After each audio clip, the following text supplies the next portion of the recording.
We humans often sleep about 1/3 of our life. Yes, that's quite a bit.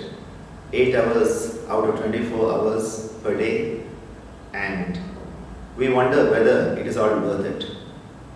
People often in the fast-paced modern life start to question, why do we need sleep? Well, both yoga as well as modern science give us a few clues. I am focusing in this talk primarily on the yogic angle, but also tying it together with a few modern medical concepts. In yoga, sleep is essential because it helps us to connect to our source. What is that source that we are connecting to? The macrocosm in which we, the microcosm, are existing. The Jivatma, which is the individual, and the Paramatma, which is the cosmos. Just like a drop comes out of the ocean and experiences a sense of individuality, only to return once again to that ocean and experience the universality. The ocean in the drop is the experience of individuality, and the drop in the ocean, the experience of universality merging back into universality. The Jivatma and the Paramatma. Just as we keep our electronic equipment, all our smartphones, those intelligent design phones, we have to keep on charging them all the time. And by charging them, what are we doing? We are connecting them to the source of energy, electricity. Sleep enables us to recharge our own batteries, the prana batteries, sort of. Adi Shankara, in his Dasha Sloki, gives us a very beautiful statement when he says, it is in Sushupti that we realize who we are. Sushupti, that we realize our own self. Sushupteka Siddha, in that state, we understand Tadeko Vashishta Shiva Kevalo. What are these states? Avastha Traya, they are called in Indian thought. The three states of consciousness is how they are often defined. One is Jagrat, which is the state of wakefulness in modern scientific terms. Swapna, which is a state of sleep where we have the dreams. The dreamful sleep, which is called rapid eye movement sleep.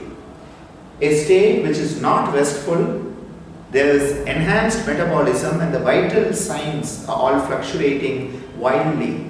Because as we dream, we are in our body, the physiological systems, biochemical systems, responding just as if that same experience is happening when we are awake. The only thing is, thankfully, our musculature is in a state of semi-paralysis, so we don't get up and run as we dream about the tiger. But the body systems are responding the same way. So the stage of dreams, rapid eye movement in modern terms, and called Swapna, is a state that the Indian culture talks about as that dream-filled state. Sushupti is a state where there are no dreams. It is like the non-rapid eye movement sleep, which is very restful. Even in modern science we understand it. The metabolic function goes down. The vital functions are stabilized. This is a state of deep relaxation. This is a state where we can rehabilitate, we can heal ourselves and recuperate. We re-energize ourselves in this NREM, non-rapid eye movement sleep, which is the equivalent of Sushupti. So in Jagrat, the wakeful state, we experience the world as we perceive it. The Vishwa is the state. In Swapna, it is called Taijasa, the dream-filled experience. And in Sushupti, we attain the state of Prajna, where we can truly understand who we are. So, every time we sleep, we are recharging ourselves.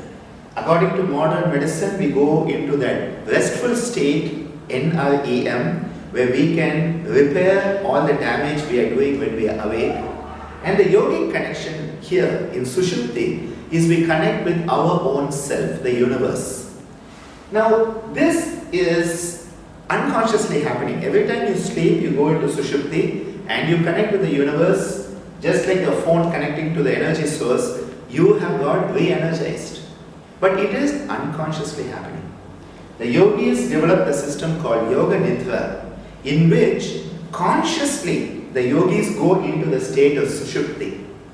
This is the difference between the way the common person lives the life and the yogi, because a yogic life is one of consciousness, awareness, mindfulness. So in Yoga Nidra, what we are doing is reconnecting to our source, trying to enjoy Sushupti while being conscious.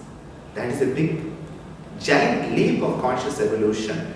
And that is why Swami Geetananda Giri, our beloved Guruji, used to always say, yoga is conscious evolution.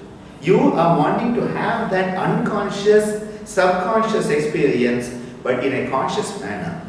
And when you perform Yoga Nidra for about 20 minutes, what you gain is between 4 to 8 hours of deep sleep, relaxation. You can rebuild your systems. You bring in the anabolic activity. The decreased metabolism here is decreased catabolism, but there is the anabolic rebuilding. Unless you go into it consciously, you will not experience it. You will have it, but you will not experience it.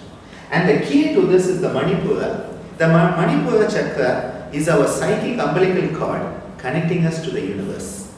And that is why in the classical Yoga Nidra, as taught by Swamiji, the emphasis on working on the Manipura chakra, expanding out into the universe consciously, and then coming back consciously from that expanded universal state into the state of individuality.